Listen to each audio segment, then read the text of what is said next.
A Seleção, capítulo 14. Como eu previra, as meninas que pediram para ir embora mudaram de ideia assim que as coisas acalmaram. Nenhuma de nós sabia exatamente quem havia pedido para voltar, mas algumas, principalmente Celeste, estavam determinadas a descobrir. Por enquanto, ainda éramos 27. Para o rei, o ataque tinha sido tão superficial que nem merecia ser noticiado. No entanto, como havia algumas equipes de filmagem no palácio naquela manhã, parte do tumulto tinha sido transmitida ao vivo. Aparentemente, o rei não tinha gostado muito daquilo. O que me levou a pensar: quantos ataques o palácio tinha sofrido sem que ninguém soubesse? Será que aquele lugar era bem menos seguro do que eu imaginava? Sylvia explicou que se o ataque tivesse sido mais sério, teríamos permissão para telefonar para nossas famílias e dizer que estava tudo bem. Mas só nos deixaram escrever cartas. Escrevi dizendo que estava bem, e que o ataque não fora tão sério como parecera e que o rei nos mantivera seguras. Insisti que não se preocupassem comigo. Disse que estava com saudades e dei a carta para uma simpática criada enviar. O dia seguinte ao ataque correu sem nenhum incidente. Eu tinha planejado descer até o Salão das Mulheres a fim de promover Maxon para as garotas. Mas depois de ver Lucy tão abalada, preferi ficar no quarto. Não sabia como minhas 3 criadas gastavam seu tempo na minha ausência, mas quando eu ficava no quarto, elas jogavam baralho comigo e deixavam escapar uma ou outra fofoca. Aprendi que para cada 10 pessoas que eu via no palácio, havia umas 100 ou mais escondidas. Eu sabia das cozinheiras e lavadeiras, mas também havia gente cuja única tarefa era manter as janelas limpas. Essa equipe demorava uma semana inteira para concluir o serviço. Quando acabavam, o pó já tinha atravessado os muros do palácio e se prendido aos vidros limpos, que precisavam ser lavados mais uma vez.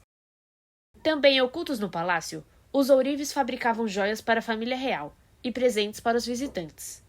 Havia ainda várias equipes de costureiras e compradoras de tecido, cuja missão era vestir a família real, e agora nós, com trajes impecáveis. Soube também de outras coisas. Os guardas que elas achavam mais bonitos e o novo modelo, horrível, de vestido que a chefe das criadas as fazia usar nas comemorações de feriados. Soube que alguns empregados faziam apostas sobre qual selecionada venceria e que eu estava entre as 10 favoritas. E que o bebê de uma das cozinheiras estava doente e fora desenganado pelos médicos. Anne derramou algumas lágrimas ao contar isso. A mãe era uma amiga próxima, e o casal tinha desejado um filho por muito tempo. Ouvir as criadas e falar quando tinha algo que merecesse ser dito. Eu era incapaz de imaginar coisa mais divertida acontecendo no andar de baixo. Estava feliz por aquela companhia. Uma atmosfera tranquila e feliz tomou conta do meu quarto. Tinha sido tão agradável que decidi não descer também no dia seguinte. Dessa vez, deixamos as portas abertas, tanto do corredor como as da sacada, e uma brisa morna circulava e nos envolvia. Parecia fazer maravilhas com Lucy. E eu me perguntei com que frequência ela punha o pé para fora do palácio. Anne fez um comentário sobre como tudo isso era inadequado. Eu, sentada com elas, jogando cartas com as portas abertas. Mas logo deixou de lado. Ela rapidamente superava a mania de tentar fazer de mim a dama que eu aparentemente tinha de ser. Estávamos no meio de uma partida de baralho quando notei uma silhueta pelo canto do olho. Era o príncipe, parado em frente à porta com um ar maravilhado. Nossos olhares se cruzaram e entendi no ato que seu rosto perguntava o que eu estava fazendo. Levantei-me com um sorriso e caminhei até ele. Ai, meu Deus! Murmurou Anne, quando notou o príncipe na porta. Ela imediatamente enfiou as cartas em um cesto de costura e se levantou.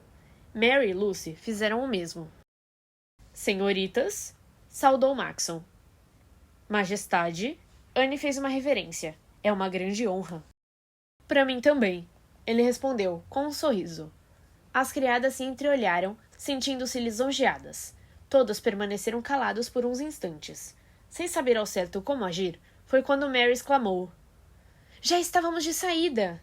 Sim, já estávamos mesmo, acrescentou Lucy. Íamos... Ela olhou para Anne, em busca de socorro. Íamos terminar o vestido da senhorita América para sexta-feira, completou Anne. Isso mesmo, faltam apenas 2 dias. Com um sorriso enorme estampado no rosto, as 3 lentamente desviaram de nós para se retirar do quarto. Eu não tinha intenção de atrapalhar o trabalho de vocês, disse Maxon, seguindo-as com os olhos, completamente fascinado com o comportamento delas. Assim que chegaram ao corredor, elas fizeram reverências estranhas e sem qualquer sincronia, antes de seguir a passos frenéticos. Que turma você tem? Comentou Maxon, entrando no quarto e correndo os olhos pelo lugar. Elas me mantêm motivada, respondi, com um sorriso no rosto. Está claro que se afeiçoaram a você. Isso é difícil de encontrar. Ele parou de olhar para o quarto e se voltou para mim. Não é assim que eu imaginava seu quarto. Levei a mão à cintura e disse, mas esse não é meu quarto, é? Ele é seu. Só está me emprestando. O príncipe fez uma careta. Mas com certeza disseram-lhe que você poderia mudar alguma coisa. Uma cama nova, uma pintura diferente. Uma camada de tinta não vai tornar esse quarto meu. Garotas como eu não moram em casa com piso de mármore. Afirmei, dando de ombros e com um ar brincalhão. Maxon sorriu. E como é seu quarto de verdade? O que veio fazer aqui exatamente? Perguntei, tentando desconversar. Ah, é que tive uma ideia. Sobre? Bem, ele começou. Já que você e eu não temos o relacionamento típico que procuro ter com outras garotas, talvez devêssemos usar meios alternativos de comunicação. Ele parou em frente ao meu espelho e olhou as fotos da minha família. Sua irmã mais nova é a sua cara, ele constatou, maravilhado. Fui até o centro do quarto. Ouvimos isso quase sempre. E o que você ia dizer sobre comunicação alternativa? Maxon parou com as fotos e foi em direção ao piano, no fundo do quarto. Visto que está aí para me ajudar, ser minha amiga e tal, ele continuou, fixando o olhar em mim. Talvez não devêssemos recorrer aos tradicionais bilhetes entregues por criadas nem aos convites formais para encontros. Pensei em algo menos cerimonioso. Ele pegou a partitura sobre o piano. Foi você quem trouxe? Não, já estava aqui. Consigo tocar de cor as músicas que realmente gosto. Suas sobrancelhas se ergueram. Impressionante. Ele voltou para perto de mim, sem terminar a explicação. Você poderia parar de fuçar e completar o raciocínio, por favor? Maxon deu um suspiro. Muito bem. Estava pensando que podíamos ter um sinal ou um jeito de dizer que precisamos conversar sem que os outros notem. Talvez coçar o nariz? Ele propôs, e começou a esfregar a região acima dos lábios. Assim vai parecer que seu nariz está entupido, não é atraente. Ele me olhou um pouco perplexo e concordou. Muito bem, talvez apenas passar a mão no cabelo. Balancei a cabeça quase imediatamente. Meu cabelo passa a maior parte do tempo preso em grampos. É quase impossível passar a mão nele. Além disso, o que acontece se você por acaso estiver usando a coroa? Ela vai acabar caindo. Ele sacudiu o dedo na minha direção. Excelente argumento. O príncipe deu as costas para mim e voltou a perambular pelo quarto, ainda pensativo, parando ao chegar no criado mudo. Mexer na ponta da orelha? Pensei na hipótese. Gostei. Simples o bastante para ser direto, mas não comum a ponto de confundirmos com outra coisa. Mexer na orelha, é isso. Algo tinha prendido a atenção de Maxon, mas ele se voltou para mim e sorriu. Estou feliz por você ter gostado. Da próxima vez que quiser falar comigo, basta mexer na orelha e virei assim que puder. Provavelmente depois do jantar. Concluiu dando de ombros.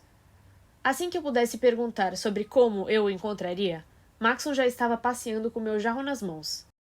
Mas o que é isso? Soltei um suspiro. Receio que esteja além de qualquer explicação. A primeira sexta-feira chegou, e com ela nossa estreia no Jornal de Ilha. Nossa participação era obrigatória, mas ao menos dessa vez, tudo o que tínhamos de fazer era ficar sentadas. Por conta do fuso horário diferente, chegávamos às 5 da tarde, permanecíamos sentadas por 1 hora e depois íamos para o jantar. Anne, Mary e Lucy me vestiram com muito apuro. Puseram em mim um vestido longo azul escuro, tendendo para o violeta. A cintura era justa, a cauda acentuada, levemente ondulada. Eu não podia acreditar que minhas mãos tocavam uma peça tão bela. As criadas abotoaram o vestido nas minhas costas, um botão por vez, e colocaram grampos encravados com pérolas nos meus cabelos. Acrescentaram brincos de pérolas pequenos e delicados e um colar cuja corrente era tão fina que as pérolas espaçadas pareciam flutuar sobre minha pele. Eu estava pronta. Olhei-me no espelho. ainda parecia ser eu mesma. Era a versão mais linda de mim que já vira. Mas eu reconhecia aquele rosto. Desde que meu nome fora sorteado, temia me tornar irreconhecível. Um ser tão recoberto por camadas de maquiagem e atulhado de joias que eu teria que cavar por semanas até encontrar a mim mesma. Por ora, eu ainda era América. E assim, como eu mesma, descobri que minhas mãos brilhavam de suor enquanto me dirigia ao estúdio do palácio. Disseram que deveríamos chegar 10 minutos antes. Para mim, 10 minutos eram na verdade 15. Para alguém como Celeste, era mais ou menos 3. Por isso, as meninas foram chegando aos poucos. Hordas de pessoas corriam por todos os lados a fim de dar os últimos retoques ao cenário, que agora contava com uma fileira de assentos para as selecionadas. Os membros do conselho, que eu reconheci graças a anos assistindo ao jornal oficial, liam um roteiro e ajustavam a gravata. As selecionadas se olhavam no espelho e esticavam os vestidos extravagantes, um turbilhão de atividades. Olhei para o lado e testemunhei um instante mais trivial da vida de Maxon. Sua mãe, a bela rainha Amberly, punha alguns fios de cabelos rebeldes dele no lugar. O príncipe endireitou o paletó e comentou algo com ela. A rainha inclinou a cabeça em aprovação, o que fez Maxon sorrir. Gostaria de ter visto mais, só que Sylvia, em toda sua glória, chegou para me levar ao meu lugar. Para a cadeira, senhorita América, ela ordenou. Pode se sentar onde quiser, mas, você sabe, as garotas já ocuparam toda a fileira da frente. Sylvia parecia triste por mim, como se estivesse dando alguma má notícia. Ah, obrigada, agradeci, feliz em poder sentar na última fileira. Não gostei de subir aqueles degrauzinhos com um vestido chique e sandálias de salto alto. Aliás, eu precisava mesmo delas? Ninguém veria meus pés. Mas dei um jeito. Em seguida, chegou Marli. Ela abriu um sorriso assim que me viu e veio se sentar ao meu lado. Parecia um bom sinal ela escolher se sentar perto de mim, em vez de ir para a segunda fileira. Marli era fiel. Seria uma grande rainha. Seu vestido era de um amarelo brilhante. Seus cabelos loiros e sua pele levemente bronzeada davam a impressão de que ela irradiava luz. Marli, amei seu vestido. Você está fantástica. Ah, obrigada, disse ela, corando levemente. Fiquei com medo de ter exagerado um pouco. De jeito nenhum. Confie em mim. Ficou perfeito em você. Eu queria conversar, mas você não aparecia. Será que podemos nos falar amanhã? Ela perguntou em voz baixa. Claro, no Salão das Mulheres, pode ser? Sábado. Respondi no mesmo tom. Amy, sentada na cadeira da frente, virou-se para nós. Acho que os enfeites de meu cabelo estão caindo. Vocês poderiam ver para mim? Sem dizer uma palavra, Marli apalpou com os dedos esguios o cabelo de Amy à procura de enfeites soltos. Está melhor agora? Ela perguntou. Sim, obrigada, suspirou Amy, aliviada. América, tem batom nos meus dentes? Perguntou Zoe. Virei para a esquerda e lá estava ela, expondo todos os dentes brancos como pérolas em um sorriso lunático. Não, tudo certo, respondi, vendo pelo canto dos olhos que Marli confirmava a afirmação com a cabeça. Obrigada. Como ele pode ser tão calmo? Zoe perguntou, apontando para Maxon, que falava com um dos membros da produção. Depois da pergunta, ela enfiou a cabeça entre as pernas e começou a controlar a respiração. Marli e eu viramos uma para a outra, de olhos arregalados, e tentamos não rir. Não seria fácil se continuássemos a ver Zoe, de modo que corremos os olhos pelo estúdio e começamos a conversar sobre as roupas das outras. Havia várias garotas de vermelho sedutor e verde brilhante, mas nenhuma de azul. Olivia foi ousada bastante para usar laranja. Eu não sabia muito de moda, mas Marli e eu concordamos que alguém deveria ter ajudado a moça. Aquela cor fazia sua pele ficar meio esverdeada. 2 minutos antes de ligarem as câmeras, descobrimos que não era o vestido que a deixava verde. Olivia vomitou ruidosamente na lata de lixo mais próxima e desmaiou. Sylvia entrou em ação e pediu aos gritos que alguém limpasse o chão e fizesse a garota se sentar. Ela foi posta na última fileira, com um balde próximo aos pés, por precaução. Bariel estava sentada na frente dela. Não conseguia ouvir o que ela disse à pobre coitada, mas parecia pronta para bater em Olivia caso o episódio se repetisse perto dela. Pensei que Maxon teria visto ou escutado uma parte da agitação e quis conferir se ele demonstrava alguma reação. Olhei para o príncipe, mas ele não olhava para a confusão. Olhava para mim. Rapidamente. Tão rapidamente que qualquer outra pessoa pensaria que se trataria de uma coceirinha. Ele mexeu na ponta da orelha. Fiz o mesmo gesto e desviamos o olhar. Fiquei empolgada ao saber que Maxon passaria em meu quarto depois do jantar. De repente, o hino nacional começou a tocar, e o brasão de ilha surgiu nos monitores espalhados pelo estúdio. Endireitei-me na cadeira. Só conseguia pensar o que minha família estaria vendo e quis deixar todos orgulhosos. O rei Clarkson estava no palanque, falando do breve e mal-sucedido ataque ao palácio. Eu não diria que o ataque fora mal-sucedido. Afinal, a maioria de nós quase morreu de pavor. Depois, fizeram mais uma pilha de pronunciamentos. Tentei prestar atenção em tudo o que diziam, mas era difícil. Estava acostumada a assistir o programa em um sofá confortável, acompanhada de um balde de pipoca e com os comentários da família. Muitas das notícias tinham a ver com os rebeldes, que levavam a culpa por uma série de coisas. A construção das estradas em Sumner estava atrasada por causa dos rebeldes, e o número de representantes locais em Outland tinha diminuído porque eles tiveram de ser enviados para St. George, a fim de ajudar em uma revolta rebelde.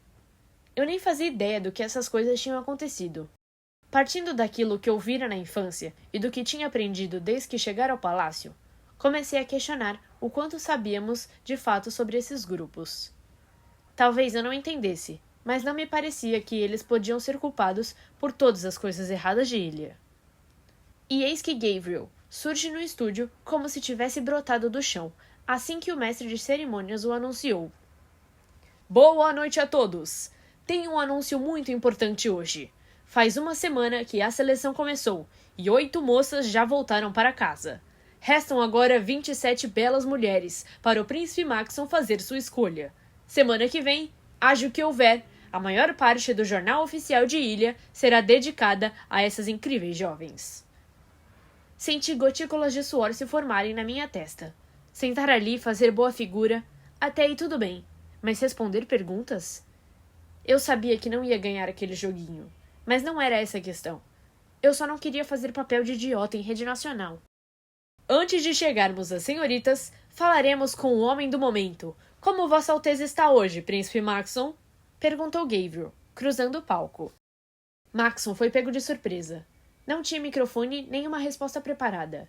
Imediatamente, antes de o microfone de Gabriel chegar até ele, nossos olhares se cruzaram e dei uma piscadinha.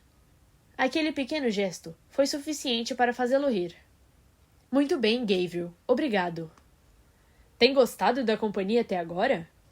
Sim, é um prazer conhecer essas senhoritas. São todas moças doces e gentis como aparentam?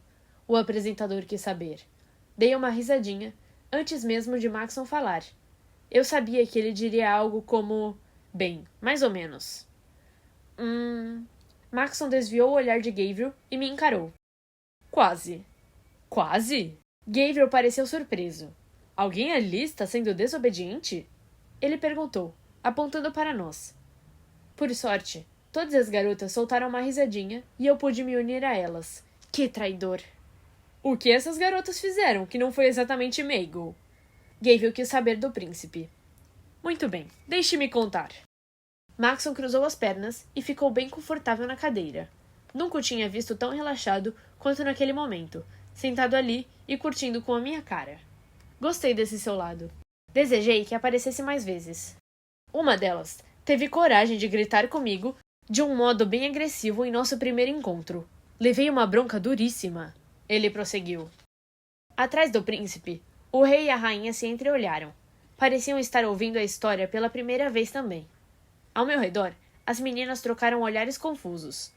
Só fui perceber quando Marley disse: Não me lembro de ninguém ter gritado com ele no grande salão. Você se lembra? Maxon devia ter esquecido que nosso primeiro encontro era um segredo. Acho que ele deve estar exagerando para ser engraçado. Cheguei a dizer para ele coisas bem sérias.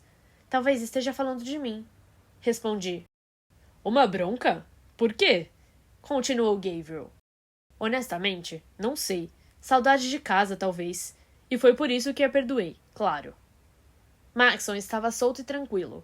conversava com Gabriel como se não houvesse mais ninguém do estúdio, além dos dois. Eu teria que dizer a ele mais tarde que havia se saído muito bem. Então ela ainda está conosco? Gabriel dirigiu o olhar para o conjunto de garotas com um sorriso de orelha a orelha. Depois se voltou para o príncipe. Ah, sim, ainda está, ele afirmou, sem tirar os olhos de Gabriel. E planejo mantê-la aqui por um bom tempo.